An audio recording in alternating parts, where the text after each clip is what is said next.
Hello friends, welcome to my channel Babli classes.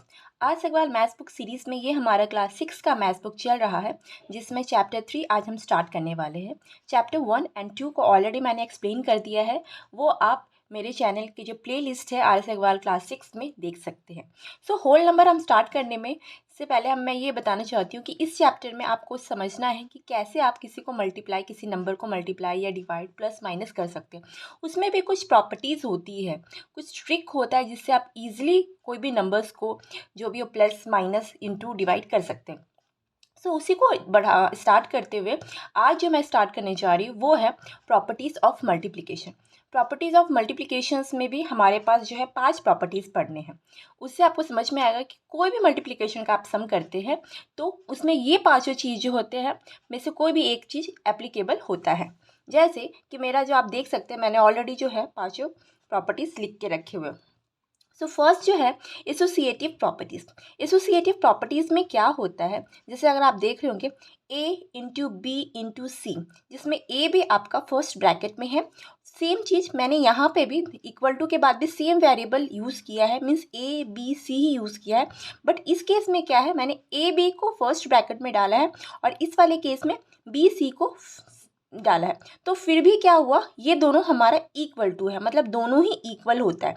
मतलब A बी को अगर आप ब्रैकेट में करते हैं into C is equal to A into B into C को ब्रैकेट। तो इसका कैसे होता है कि ये दोनों ही इक्वल कैसे होता है, इसको समझने के लिए आप क्या करेंगे। जैसे अगर आप एग्जाम्पल लेते हैं, सपोज मैंने एक एग्जाम्पल लिया है, जैसे 2 into 3 into 4 equal to 2 into 3 into 4। दोनों तरफ ही मैंने सेम नंबर लिखा है, 2 इंटू 3 इंटू 4, 2 इंटू 3 इंटू 4 ये लिया है। कुछ जैसे सपोज दैट मान लेते कि कोई बच्चा सबसे पहले 2 इंटू 3 को करता है एंड देन मल्टीप्लाई 4 को करता है, तो 2 3 ज़ा 6 इंटू 4 वो भी 24 होता है। और अगर मानते हैं अगर हम 3 4 को पहले मल्टीप्लाई करते मान लेते हैं, तो 2 इंटू 4 3 ज़ा 12 इट मीन्स 24। दोनों ही केस में हमें क्या आंसर आया, 24 आया। इट मीन्स आपको अगर 3 नंबर का मल्टीप्लिकेशन दिया गया है तो आप स्टार्टिंग 2 नंबर को मल्टीप्लाई करके थर्ड से करो या लास्ट 2 नंबर को मल्टीप्लाई करके फर्स्ट से करो, आपके आंसर जो रहेंगे वो इक्वल ही रहेंगे, सेम रहेंगे। उसी को आगे बढ़ाते हुए जो हमारा सेकंड प्रॉपर्टीज़ है कम्यूटेटिव प्रॉपर्टीज़। कम्यूटेटिव प्रॉपर्टीज़ में क्या होता है, A into B is equal to B into A. इसमें क्या अगर आप देखोगे, इसमें भी मैंने 2 डिफरेंट वेरिएबल लिया है, केवल मेरा सीक्वेंस अलग है। मतलब इस केस में मैं क्या कर रही हूँ, इस केस में मैं ए इंटू बी की हूँ और दूसरे केस में बी इंटू ए की हूँ। जैसे एग्जाम्पल के लिए आप ले सकते हैं, जैसे 2 into 3 is equal to 3 into 2। ये मैंने 2 नंबर लिया है, 2 इंटू 3 एंड 3 इंटू 2। दोनों ही केस में आप देखो 3 2 ज़ा 6, 2 3 ज़ा 6 और 3 2 ज़ा 6, दोनों ही केस में आपको 6 आंसर आया है। मतलब ये प्रॉपर्टी सही है। मतलब आप मल्टीप्लिकेशन में अगर आपको कहा जाए कि 7 इंटू 8 करो तो आप 8 इंटू 7 करते हैं तो भी आपका आंसर सही आता है। दोनों ही केस में आपके आंसर सही आते हैं। तो ये हमारा कम्यूटेटिव प्रॉपर्टीज़ होता है। थर्ड जो है हमारा डिस्ट्रीब्यूटिव प्रॉपर्टीज़। डिस्ट्रीब्यूटिव प्रॉपर्टीज़ में 2 केसेस आते हैं। एक हमारा है A bracket open B plus C bracket close is equal to A B plus A C, मतलब ए बी प्लस ए सी ये है। तो मैं इसको पहले एक्सप्लेन करती हूँ। सपोज कि अगर आपके पास नंबर है 2 का लिया 3 प्लस 4, 3 प्लस 4, तो इसका मतलब क्या होता है, इसका आप इस तरीके से करते हो 2 3 ज़ा पहले कर दो 2 3 ज़ा 6 प्लस 2 4 ज़ा 8। आप इसको ऐसे कर सकते हैं, मतलब आप पहले इसको मल्टीप्लाई करो और फिर आप इसको मल्टीप्लाई करो।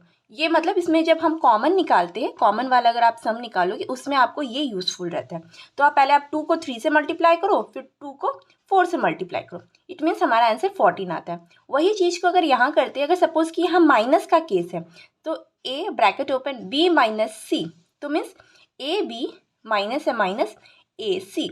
जैसे इसमें रहेगा 2 2 माइनस 1, तो पहले 2 2 ज़ा 4 माइनस 2 1 ज़ा 2। तो इस तरीके से आप एग्जाम्पल ले सकते हैं। इसमें क्या रहता है कि अगर आपका ब्रैकेट में रहता है, क्योंकि ये बाहर है तो इट मीन्स कि ये कॉमन है, इन दोनों में ये कॉमन है, तो कॉमन रहेगा तो इसको आपको इसके साथ भी मल्टीप्लाई करना है, बी के साथ भी मल्टीप्लाई करना है, और ए को आपको सी के साथ भी मल्टीप्लाई करना है, जो कि दोनों के बीच में प्लस का साइन है तो आप प्लस डालेंगे। अगर दोनों के बीच में माइनस का साइन है तो आप एक बी माइनस ए सी करेंगे। तो ये हमारा डिस्ट्रीब्यूटिव प्रॉपर्टीज़ है। ये आपको डिस्ट्रीब्यूटिव प्रॉपर्टीज़ मतलब आप देखोगे कि ये जो है बहुत ही यूज़फुल है, ये हम यूज़ भी करते हैं। आपको जब आगे कुछ ऐसे सम्स बनाओगे उसमें आपको मोस्टली ये वाला चीज़ आता है जिसमें आप कॉमन निकाल के बनाना पड़ता है आपको मल्टीप्लिकेशन, तो ये आपको आगे भी यूज़फुल रहेगा। नाउ हमारा जो है फोर्थ नंबर जो है वो हमारा आइडेंटिटी प्रॉपर्टीज़ है। तो आइडेंटिटीज प्रॉपर्टीज़ जो है बहुत सिंपल है। आइडेंटिटीज़ मतलब सेम चीज़, सेम कहा जाए, जैसे a इंटू 1 इक्वल टू ए, तो ये हम कह सकते हैं, ये तो बहुत इजी है, कहा जाएगा कि 3 या कोई भी नंबर या कोई भी वेरिएबल हो जिसको हम 1 से मल्टीप्लाई करते हैं, 1 से मल्टीप्लाई करते हैं तो हमें ऑलवेज सेम आंसर आता है, मतलब सेम आइडेंटिटी, सेम चीज़ आई हमारी, तो ये हमारा आइडेंटिटीज प्रॉपर्टीज़ होता है। नाउ अब आते हैं जीरो प्रॉपर्टीज़ में। जीरो प्रॉपर्टीज़ में देखो a into zero equal to zero, तो आप नाम से ही समझ सकते हैं कि जीरो प्रॉपर्टीज़ है। तो जीरो प्रॉपर्टीज़ मतलब किसी भी नंबर को अगर आप जीरो से मल्टीप्लाई करते हैं तो आपको ज़ीरो ही आता है। जैसे आप देख सकते हैं एग्जाम्पल लेंगे 3 into zero equal to zero. तो ये हमारे टोटल 5 प्रॉपर्टीज़ है जो कि हमें होल नंबर्स में पढ़ना है। सो फर्स्ट हमारा associative properties, second commutative properties, third distributive properties, fourth identity properties and fifth zero properties.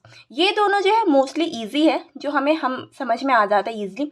ये ऊपर वाला जो है एसोसिएटिव है कम्यूटेटिव प्रॉपर्टीज़, ये भी हम करते हैं नॉर्मली। अगर जैसे आप देखते होगे कि बचपन में अगर हमें 6 का टेबल नहीं आता और 6 इंटू 4 पूछ दिया जाए, तो अगर 6 का टेबल जिस बच्चे को नहीं आता तो वो 4 का टेबल काउंट करता है, तो 4 इंटू 6 करता है। तो ये हम ट्रिक यूज़ किए हुए हैं, ये वाला भी ट्रिक यूज़ किए हुए। इसमें भी आप मल्टीप्लाई फर्स्ट 2 नंबर को लास्ट से करो या लास्ट को 2 को फर्स्ट से करो, तो ये भी हमने यूज़ किया। ये न्यू चीज़ है जिसको आप अगर आप यूज़ जो आपको जब अपकमिंग मतलब 7th 8th में या 6 में भी हो सकता है, इससे रिलेटेड सम्स मिलेंगे, ये आपके लिए यूज़फुल है। तो आप ये समझ जाएंगे तो आप जो भी आगे के सम्स है वो आसानी से बना सकते हैं। तो ये जो है 5 हमारे प्रॉपर्टीज़ ऑफ मल्टीप्लिकेशन है। आशा करती हूँ कि ये वीडियो आपके लिए हेल्पफुल होगा।